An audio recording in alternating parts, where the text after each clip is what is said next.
예, 오늘은 51장, 이사야서 51장을 통해서 종을 통해 선포된 새 율법, 이런 제목으로 살펴보도록 하겠습니다. 종에 관해서 살펴보고 있는데, 오늘은 제목이 뭐예요? 종을 통해 선포된 새 율법, 새 율법에 대해서 이야기를 하고 있습니다. 종을 통해서 새 율법이 주어진다 하는 이야기를 하는 거예요.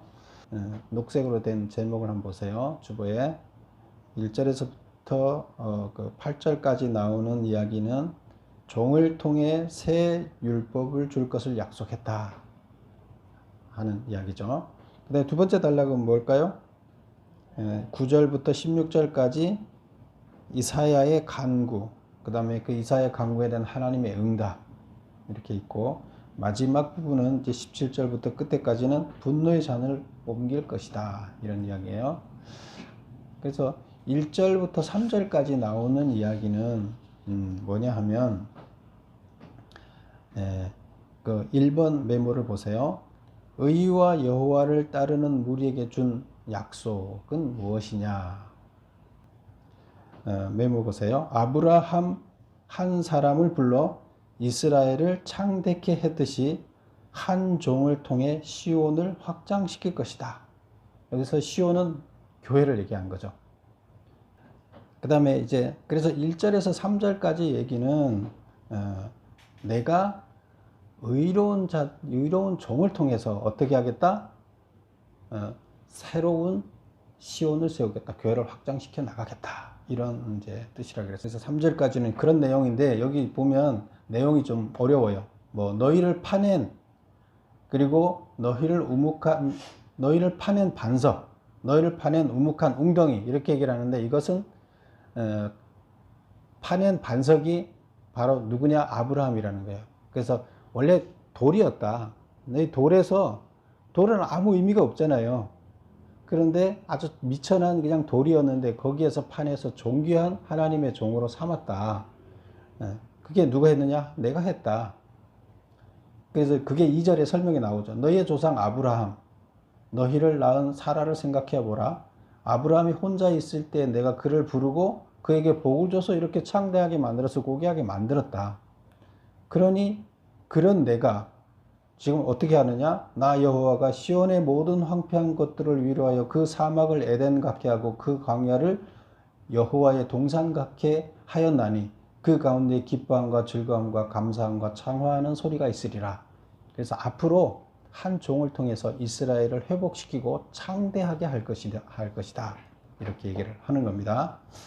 그 다음에 이제 4절부터 6절까지 나오는 이야기가 이제 두 번째 이야기인데요. 이게 오늘 그 주제와 관련된 종을 통해 선포된 새 율법이라 해서 이 장의 이제 핵심 단락이 되겠습니다. 그래서 보면 4절을 한번 보세요. 내 백성이여 내게 주의하라.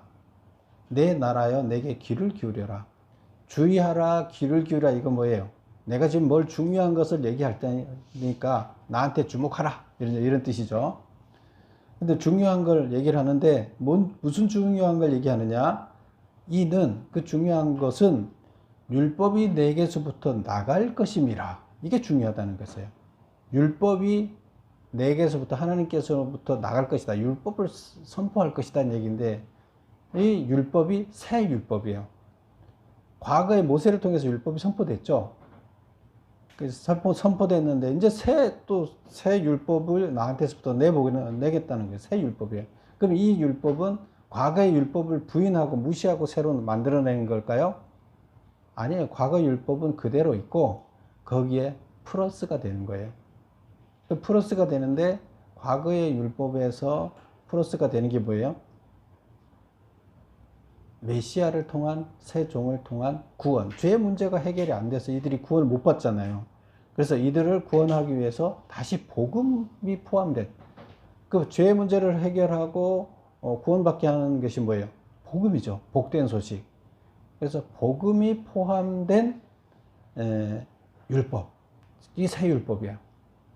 그래서 과거의 율법에다가 구원을 위한 복음이 포함된 율법. 누군가가 죄를 대신 지고 죽어서 구원의 길을 열어놔서 구원의 길이 없어졌기 때문에 그래서 그 살리기 위한 율법을 주겠다. 이것이 이제 새 율법을 주겠다. 이런 얘기가 되겠습니다. 그리고 내가 이 공의를 만민의 빛으로 세우리라. 또 이게 공의라는 말이 나오죠. 자, 율법은 법이라는 뜻이죠. 법이죠. 그래서 하나님이 통치하는 하나님 국가에 있는 법이 율법이에요. 하나님의 율법. 그런데 그 율법이 과거의 율법에 플러스된 새 율법을 주겠다 하는 얘기고, 내가 내 공의를 만민의 빛으로 세우리라. 그러면 그 율법에도 정신이 있을 거 아니에요. 율법의 근본 정신이 뭐냐? 그게 공의라는 거예요. 그래서 그 공의가 내 공의를 만민의 빛으로 세우리라. 사람들이 그 빛을 보고 그 빛으로 이렇게 쫓아가잖아요. 깜깜한 데서 빛이 있으면 그 빛을 바라보고 글로 향해 가는데, 그 공의가 사람들이 쫓아가는 빛이 되게, 목표가 되게 하겠다. 그래서 근본 정신이 되게 하겠다는, 그 율법의 근본 정신이 뭐라고요? 공의라는 거예요. 그럼 공의, 그 뜻이 다시 율법의 정신이 공의인데, 그럼 공의가 뭘까요? 공의는 모두 잘 사는 거예요. 모두 행복하게 사는 거예요. 그래서 우리가 보면 경제적으로 봤을 때 가난한 사람들이 있고 또 부자가 있고 그렇죠. 그래서 부자는 재산이 많아서 항상 먹고 남죠. 먹는 문제가 아니라 이거를 어떻게 다 쓰지도 못하고 쌓여 있죠. 근데 가난한 사람들은 당장 한 끼 먹을 그 밥이 없어서 굶어 죽잖아요. 그런데 공동체를 통해서 이 불균형이 회복이 돼서 누구나 밥 먹고 살고 행복해지는, 밥을 못 먹으면 행복할 수가 없잖아요. 그래서 경제적으로 평등을 이뤄서 밥 먹고 살게 하는 게 경제적 공의예요. 그 다음에 또 이제 뭐 사회적 공의, 그 지위적 공의 뭐 이런 거는 또 뭐냐면, 어떤 사람의 권위가 있는 사람이 있어요. 지위가 있는, 권력이 있는 사람이 있어요. 근데 권력이 없는 사람이 있어요. 어떤 사건이 일어났어요. 권력이 있는 사람은 자기가 그 권력을 이용해서 자기한테 유리한 쪽으로 이렇게 다 가서 어떤 사건이 일어났을 때 불이익을 안 받아요. 오히려 나쁜 짓을 했는데도 불구하고 아주 선한 사람으로 변해 있어요. 그런데 권력이 없는 사람은 어때요? 힘이 없으니까 착한 일을, 선한 일을 했음에도 이 사람이 아주 나쁜 일을 한 것으로 몰아서 이 사람을 죄인으로 만들어냅니다. 누군가 죄인이 돼야 되는데, 권력자는 자기가 잘못했더라도 죄인이 안 되고, 권력이 없는 자가 죄인이에요. 이게 뭐예요? 불평등이에요. 이것을 권력의 불평등, 권위의 불평등을 없애서 누구나 행복하게, 잘못한 사람이 잘못했다 그러고, 옳은 것이 옳다고, 옳은 일을 한 사람이 옳게 평가를 받는, 이것이 공의예요. 또 더 확장인, 이거는 이제 우리가 살고 있는 물질계의 공의예요. 이 세상의 공의예요. 그런데 여기서 한 단계 넘어가서 하나님 그 영적인 공의는 어떤 걸까요? 구원받는 문제예요. 구원받는 문제. 죄의 문제를 해결하고 우리가 구원받는 문제가 영적인 공의인데, 영적인 공의는 어떻게 실현이 돼요? 돈이 있든 권력이 있든 돈이 없든 권력이 없든 누구나 공평하게 구원을 받을 수 있는 것을 영적인 공의라고 봅니다. 그래서 그 공의가 실현이 된 것이 구원이에요. 공의는 정신이잖아요. 율법 정신이잖아요. 공평해야 된다 하는, 누구나 자기의 열악한 환경, 자기의 나쁜 거, 좋은 거에도 불구하고 공평하게 대우를 받는 게 공의인데, 그래서 가진 자의 것을 안 가진 자에게 나눠줘서 서로가 행복하게 살 수 있도록 하는 것. 그래서 행복 추구권. 그 다음에 자기의 자유, 하나님이 준 가치 판단의 자유의지. 자유의지를 영창에 가면 구속받잖아요. 자기 마음대로 못 하잖아요. 자기 마음대로 자유의지를 행사할 수 있고 행복을 추구할 수 있는 권리가 바로 뭐라고요? 공의예요. 하나님이 원하는 공의는 바로 그런 공의인데, 영적인 것에서도 하나님의 공의가 실현되어야 된다. 그것은 구원받는 문제에서도 어떤 그런 불평등이 없이 바뀌어야 되는데 하나님께서 종을 통해서 그 길을 열어놓는다는 거예요. 이게 이제 하나님이 선포하는 새로운 법이에요. 그래서 영적인 공의에서도 바로 다 공평하게 구원을 받을 수 있게 길을 열어놓겠다. 이것이 공의입니다. 그 다음에 5절 보면 내 공의가 가깝고 내 구원이 나갔은즉 내 팔이 만민을 심판하리니 섬들이 나를 앙망하여 내 팔에 의지하리라. 내 공의가 가깝다. 내 공의가 가까워졌다. 하나님이 이제 한 메시아를 보내서 한 종을 보내서 공의가 실현되도록 하는 날이 멀지 않았다. 그런 뜻이에요. 그 다음에 공의가 가깝다. 내 구원이 나갔은즉 이미 그 일이 시작됐다. 공의가 실현이 되면 구원이 완성되는 거라 구원이라 그랬죠. 그 구원이 시작됐다는 것은 공의를 위한 일련의 작업이 이미 시작이 됐다. 이런 얘기가. 그래서 구원이 나갔다.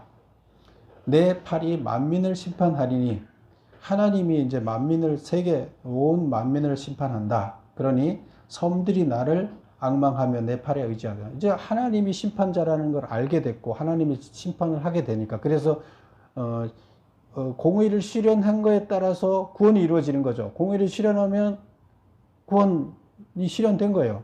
공의를 실현 못하면 내가 공의에 참석 못하면 공의 실현에 참석 못하면 구원자가 될 수 없는 거예요. 구원 못 받는 거예요. 그래서 하나님께서 그 심판을 공의를 제대로 실현했느냐를 심판하시는 거죠. 그 심판을 하시기 때문에 하나님의 팔에 힘이 강해졌고 사람들이 하나님을 의지할 수밖에 없다는 거예요. 왜? 심판자이기 때문에. 공의를 심판하는 것은 하나님의 법이고 하나님이기 때문이에요. 그래서 그런 얘기가 되겠습니다. 용어들이 좀 이제 어려워요. 여기가 상징적인 용어들을 썼어요. 그래서 어려워요. 이제 이해하셨죠? 예, 우리가 이제 다시 한번 보면 용어가 처음에 뭐예요? 율법이 나오죠. 하나님 나라를 통치하는 법이 율법이라고 우리가 칭한다 보고 그 법의 정신이 뭐다? 근본 정신이 공의다. 누구나 자기 하나님이 준 고유한 자유의지와 행복하게 살 권리를 누구나 어떤 여건에서도 가지게 하는 게 공의다. 근데 그게 실현되게 해야 하는 것이 공의다. 그게 정신이라는 거예요. 하나님 나라의 율법이다. 그 다음에 그 공의를 실현하는데 내가 그 공의를 제대로 실현되게끔 노력해서 나 때문에 공의가 실현되면 나는 구원받는 자가 된다. 그런데 그걸 실현 못하면 구원 못 받는 자가 된다. 이제 이런 게 이제 중심이고 이미 하나님께서는 계획을 종이라는 세우고 구원 계획을 실행했기 때문에 구원이 나갔다. 이렇게 표현하고 있다는 거죠. 그리고 이제 6절에 보면 너희는 하늘로 눈을 들며 그 아래의 땅을 살피라. 하늘이 연기같이 사라지고 땅이 옷같이 헤어지며 거기에 사는 자들이 하루같이 죽으려니와 나의 구원은 영원히 있고 나의 공의는 폐하여지지 아니하리라. 그래서 이 땅에 그 물질계에 존재하는 하늘과 땅과 인간들은 뭐처럼 사라진다고요? 연기처럼 사라진다는 거예요. 그 다음에 우리 사람들은 하루살이 같이 사라질 거라는 거예요. 하루 살고 죽으니까 우리는 아주 잠깐 살다 죽는 거예요. 하나님 시각에서 봤을 때는 이 땅에 우리 삶은 하루살이고 이 땅의 하늘과 땅은 다 사라질 것이다. 그러면 뭐가 남아요? 구원은 영원하고 공의는 폐하여지지 않을 것이다. 하나님 율법에 의해서 그 하나님 나라는 계속 존재한다는 얘기예요. 하나님 나라의 통치법이 율법이고 그 율법에 실현된 정신이 계속 공의가 실현되고 그 공의가 완성된 것이 구원이라 그랬죠. 그러면 구원과 공의가 계속 존재한다는 건 하나님 나라는 영원하다. 하나님 나라의 공의와 구원은 영원히 남아있을 것이다. 이제 이렇게 얘기를 하는 겁니다. 그럼 우리는 뭘 선택해야 돼요? 이 땅에서의 중요하다 생각하는 걸 선택해야 돼요? 하나님 나라에 중요하다는 걸 선택해야 돼요? 하나님 나라에 중요하다는 공의와 구원을 향해서 우리는 우리의 삶을 살아야 된다. 이런 얘기를 하는 겁니다. 말은 어렵지만 알고 나면 쉬운 말이에요. 자, 그래서 지금 메모 2번을 보겠습니다. 내 백성이여 내게 귀를 기울이라고 한 이유는 종을 통해 새 율법을 선포할 것이기 때문이다. 그래서 내한테 귀를 기울여라. 내가 중요한 얘기를 하겠다. 그게 뭐냐? 새 율법을 선포하겠다. 그 새 율법이 뭐라고요? 복음이 포함된 것이다. 복음은 뭐예요? 우리 죄가 없어지고 구원의 길이 열린다는 거예요. 누구를 통해서? 한 종을 통해서. 그게 이제 그 새 율법인데 그걸 선포하겠다. 그 다음에 두 번째, 내가 내 공의를 만민의 빛으로 세우리라. 이게 무슨 뜻이냐 하면 만민들, 온 인류가 지켜야 할 새 율법의 근본 정신이 공의이다. 이런 뜻이라는 거예요. 그 다음에 공의란 뭐냐? 누구나 공동체 내에서 자유의지와 행복 추구권을 공평하게 보장받을 수 있는 권리이다. 하나님께서는 이것을 이것이 실현되는 것을 원한다는 거예요. 그 다음 3번 보겠습니다. 메모 3번. 공의와 구원은 어떻게 다른가? 어떻게 다른가? 메모 볼게요. 공의는 하나님의 근본 정신을 칭하는 말이다. 율법의 근본 정신을 칭하는 말이다. 공의는 율법의 근본 정신인 공의가 실현된 상태를 구원이라고 한다. 아시겠죠? 네, 그래서 어떤 정신이 있고 그 정신이 실천이 되면 이제 그게 구원이다. 근데 그 정신이 공의다는 거예요. 그 다음에 구원은 세상의 것과 어떻게 다른가? 공의와 구원은 세상의 것과 어떻게 다른가? 세상의 하늘과 땅과 사람은 연기같이 하루살이같이 사라지나 공의와 구원은 영원하다. 그러므로 사람들의 비방을 두려워하지 말라. 세상의 평가를 두려워하지 말라는 거예요. 하나님의 구원을 위한 평가, 심판을 두려워해야지 세상 사람들이 야, 너 잘한다 못한다 이런 거 비방하는 거에 대해서 두려워하지 말라. 이런 얘기가 됩니다. 그래서 이제 그것이 8절까지 나오는 이야기예요. 그래서 7절, 8절은 두려워하지 말라. 그런 얘기가 되겠습니다. 영원하다. 율법은 영원하다. 그 다음에 두 번째 이야기는 이제 9절부터 16절까지 나오는 이야기인데 이사야의 간구와 하나님의 응답. 이사야가 기도했다는 거예요. 하나님한테 기도하고 그 다음에 그 기도에 대해서 하나님이 응답한 내용이에요. 그럼 이사야가 지금 여기서 51장의 핵심이 뭐라고요? 새 율법이 선포되는 거라 그랬잖아요. 그래서 새 율법이 선포되는 것을 듣고 선포할 것이다 하는 하나님의 예언을 듣고 나서 그 다음에 이사야가 이제 그러면 이제 기도하는 거예요. 그러면 새 율법이 빨리 이루어지게 해 주십시오 하는 기도겠죠. 지금 비참한 포로 생활 중에 있는 이스라엘 백성한테 빨리 하나님의 새 율법이 이루어지게 해주세요.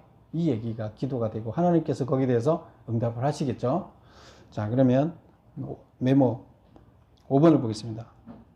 이사야 선지자가 하나님의 나라가 빨리 도래케 하도록 하기 위해 드린 기도는 무엇인가? 애굽에서 종살이로 고통받고 있을 때 라합이 이제 바다 깊이 살고 있는 그 못된 짐승이에요. 그래서 아주 악한 짐승. 그런 뜻인데, 그래서 여기서는 그 라합을 뭐로 상징하냐면 애굽이라는 나라로 상징해요. 이스라엘 백성들한테 애굽은 고통을 주는 그 못된 짐승이었잖아요. 애굽이라는 나라가. 그 다음에 애굽과 용의 항복을 받아내시고 바다를 갈라 건너게 하셨듯이 하나님께서 이렇게 하셨다는 거죠. 과거에 이렇게 했죠. 그래서 이 얘기를 애굽의 왕 바로의 항복을 받아내시고 이스라엘 백성들을 바다를 갈라 길을 만들어서 이스라엘 백성들을 구원해내신 하나님이시여. 그런 뜻이에요. 과거에 그렇게 하시지 않았습니까? 그래서 그 라합이라는 그 짐승, 용이라는 짐승, 이게 바로 애굽과 바로를 표현하기 위해서 이렇게 썼다. 두 번째 메모 보면 속히 여호와의 팔을 깨우시고 능력을 베풀어 바벨론 포로살이로 슬픔과 탄식에 젖어 있는 주의 백성들에게 하나님 나라가 도래케 하소서. 하나님 지금 고통받고 있는 과거의 포로에서부터 해방시킨 주님, 현재의 지금 이스라엘 포로 생활을, 바벨론에서 포로 생활을 하고 있는 이스라엘 백성들을 하나님 나라가 돌이켜서 그들의 슬픔과 탄식을 떠나보내 주십시오. 하나님 나라를 맛보게 해 주십시오. 이 얘기를, 이 기도를 하는 거죠. 하나님께서 이렇게 하나님 나라, 하나님 새 복음을 선포한다는 것은 하나님 나라가 도렇게 하는 건데, 하나님 나라를 도렇게 해준다 하니까 우리한테 빨리 이루어지게 해주세요. 이제 이렇게 기도를 한 거예요. 그래서 이 슬픔과 탄식 가운데 있는 이 백성이 기뻐하고 하나님 찬양할 수 있도록 변화되게 좀 해주세요. 이렇게 하는 거죠. 그러니까 하나님이 이제 대답을 하시는 거예요. 6번. 이사야 선지자의 기도에 대한 하나님의 응답으로 하나님이 주신 위로의 말씀은 무엇인가? 모든 슬픔과 탄식을 걷어내고 너희를 위로할 수 있는 자는 참 신인 나 여호와밖에 없다. 그래서 탄식과 슬픔을 걷어내 주세요. 하니까 하나님 나라를 빨리 회복시켜서 포로로부터 나오게 해주셔서 하나님 나라를 이루어주고 그들의 슬픔을 걷어가 주세요. 그랬더니 너희를 위로해 주세요 말이잖아요. 너를 위로할 수 있는 자는 나밖에 없다.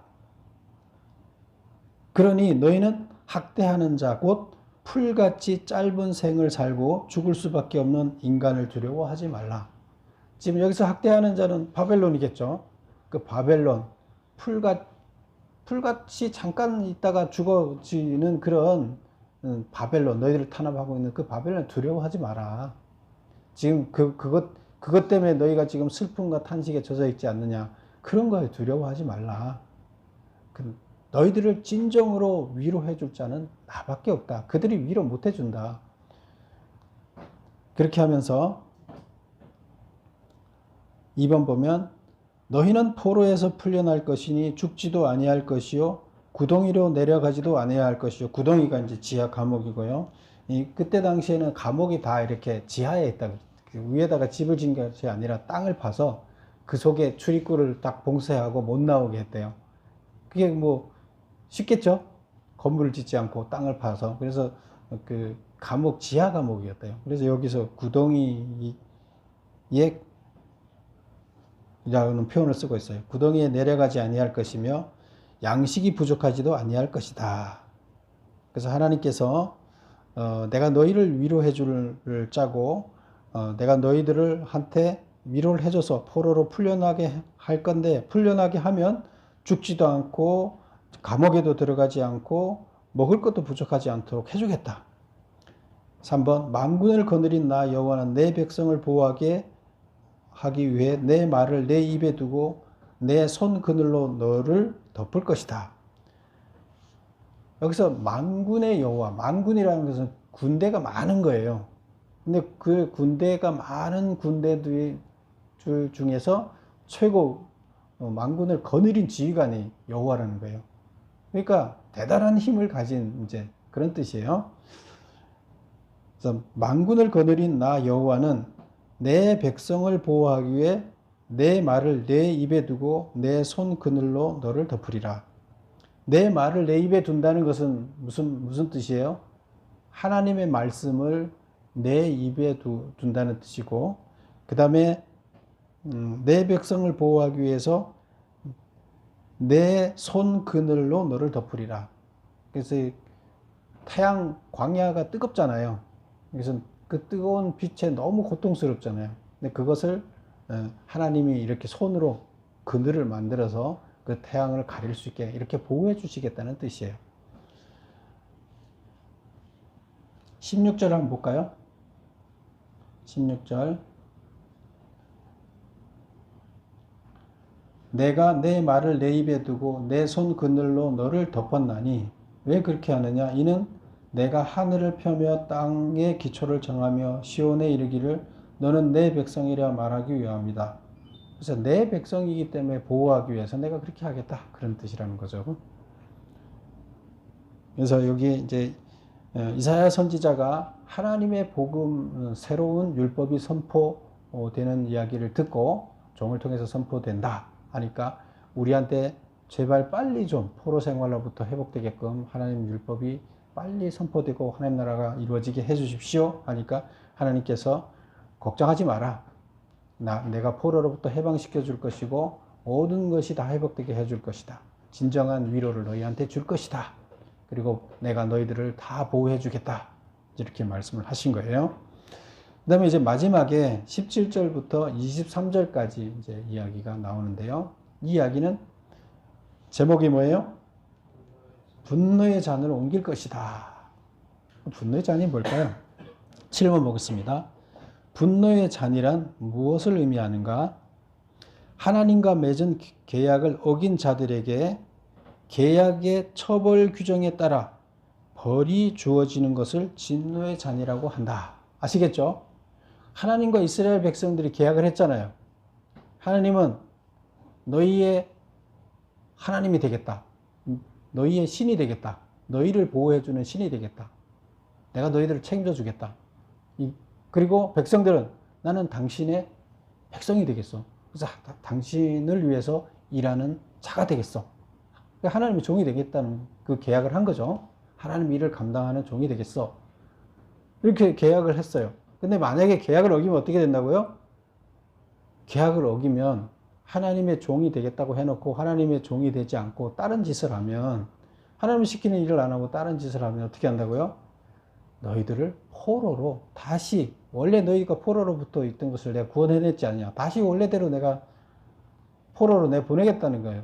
나라도 다 없애고 땅도 없애고 땅 만들어주고 나라 만들어줬는데 다 없애고 포로 생활로 다시 돌아가게 했다. 이것이 하나님의 원래 원상태로 돌려놓겠다는 거예요. 그게 계약이 내용이에요. 근데 지금 이스라엘 백성들이 등 따시고 배불러지니까 하나님을 잊어버리고 그 내가 하나님의 종이라는 그 신분을 잊어버리고 그냥 세상 사람들처럼 똑같이 살기 시작한 거예요. 그래서 무슨 징계를 받은 거예요? 그 계약대로 된 거예요. 이게 분노의 잔이에요. 하나님이 화가 나서 분노의 잔을 줬는데 그 분노의 잔을 먹고 나서 포로로 잡혀갔다. 이제 이런 얘기가 되는 거예요. 징계를 받는 얘기. 그러면 메모를 보겠습니다. 그러면 벌의 원인 제공자는 법을 어긴 자이고 법의 제정자는 하나님이시다. 그 벌의 원인은 누구한테 있어요? 벌을 누구 때문에 벌을 받는 거예요? 자기가 종의 신분을 안 지킨 자기들한테 벌을 받는 원인이 있는 거죠. 그죠? 하나님이 뭘 잘못해서 벌을 받는 게 아니죠.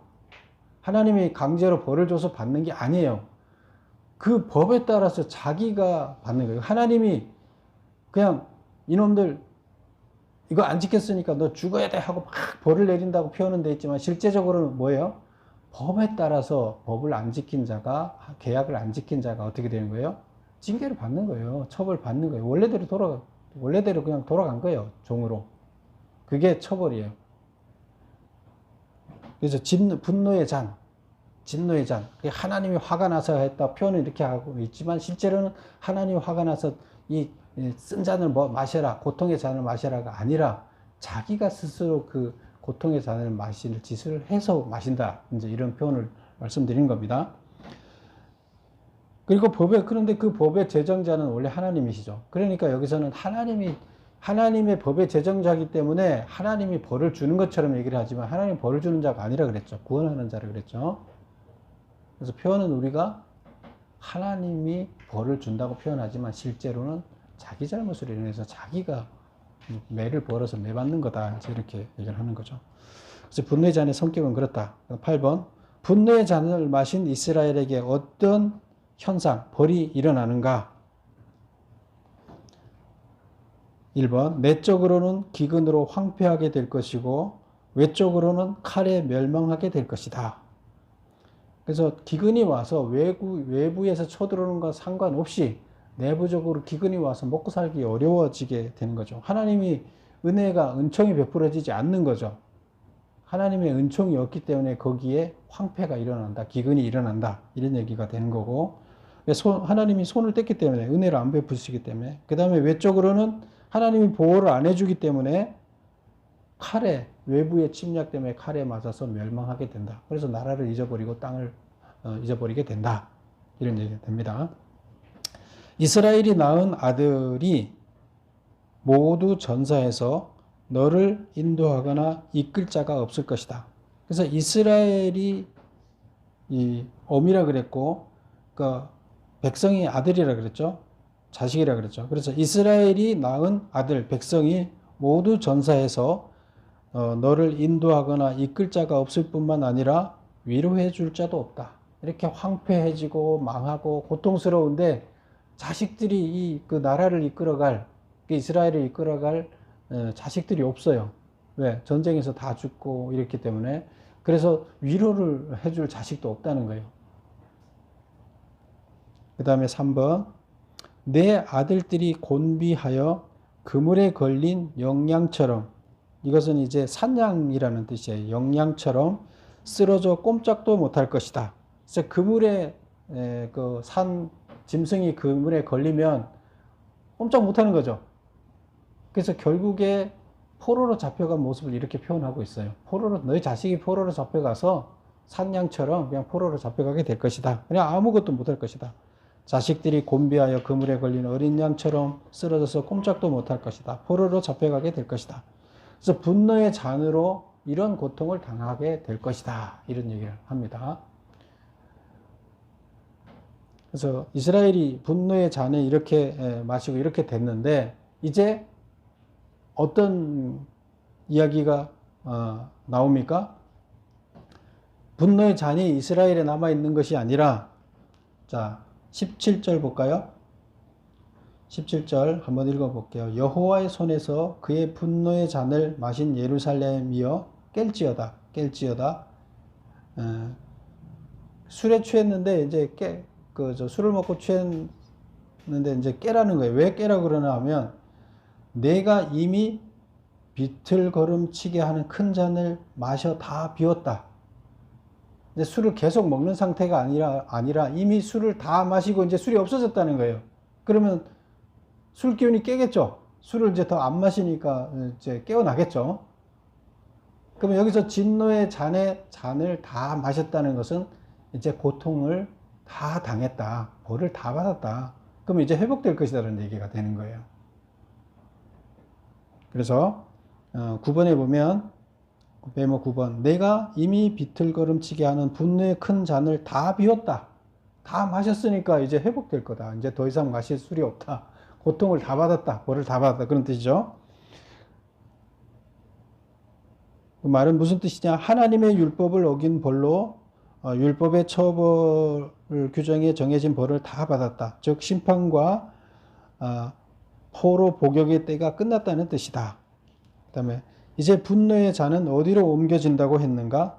내 손에서 너를 괴롭게 하는 자들의 손으로 옮겨질 것이다. 분노의 잔이 이제 어디로 간다는 거예요? 바벨론으로 간다는 거예요. 너희가 지금 분노의 잔을 마시고 포로가 됐듯이 이제 바벨론이 그렇게 될 것이다. 이제 이렇게 얘기를 합니다. 그래서 이스라엘한테는 그러면 뭐가 와요? 해방이, 포로로부터 이제 해방이 돼서 회복되는 이야기가 주어지는데, 바로 이 회복은 여기서 구체적으로 표현하고 있지 않지만 이 속에 있는 하나님 나라의 율법이 선포됨으로 새로운 율법이 선포됨으로 해서 복음이 포함된 새로운 율법이 누구에 의해서? 종에 의해서 선포됨으로 해서 이스라엘의 근본적인 구원이 일어날 것이다 하는 이야기고, 이 구원이 그 종을 통해서 시온의 확장을 일으킬 것이다. 교회의 확장을 가져올 것이다. 그리고 이 구원은 영원하다. 하나님이 그 구원을, 계획을 만들어서 이 인류를 구원하는 것이 성경의, 하나님의 일이고 성경의 역사예요. 그리고 하나님 나라를 완성시키는 것이 성경의 이야기예요. 그것이 곧 구원이에요. 그것이 공의의 실현된 모습이에요. 그 하나님의 계획이에요, 구원이. 그렇다 그러면 이것이 반드시 이루어져요, 안 이루어져요? 반드시 이루어져요. 그리고 이루어진 그 구원, 공의가 실현된 그 하나님 나라는 영원해요. 그것을 여기에서 얘기하고 있다. 그래서 새 율법, 종을 통해서 새 율법이 이루어진다는 것을 강조하고 있고, 그래서 실제로 보면 여기에서 이스라엘 나라 자체의 하나의 회복을, 이스라엘 포로로 잡혀가서 회복된다는 것을 얘기하려는 것이 아니죠. 그것을 예를 들어서 하나님 나라, 인류의 구원을 지금 여기서 계속 강조하고 있어요. 종과 죄의 문제를 해결하고 인류가 구원되는 이야기를 하고 오히려 이스라엘 백성들의 이야기는 하나의 소재거리로 사용하고 있어요. 하나님의 거대한 계획은 그런 거예요. 그래서 우리는 어떤 자여야 돼요? 바로 우리들에게 있는 어떤 어려움이 있더라도 우리는 하나님의 법, 새로운 법에 따라서 공의가 실현되게 하는 일에 참여해야 돼요. 그게 종들이 할 일이죠. 그리고 그 실현을 참여해서 그게 하나님 나라 건설에 참여하는 거예요. 그 공의가 실현되게끔 내가 노력했다 하면 그 기여도가 있다 그러면 하나님께서는 거기에 대해서 너는 구원의 자격이 있다. 구원받을 자격이 있다. 이렇게 보시겠죠. 그래서 그런 자들이 다 되기를 바랍니다. 기도하겠습니다.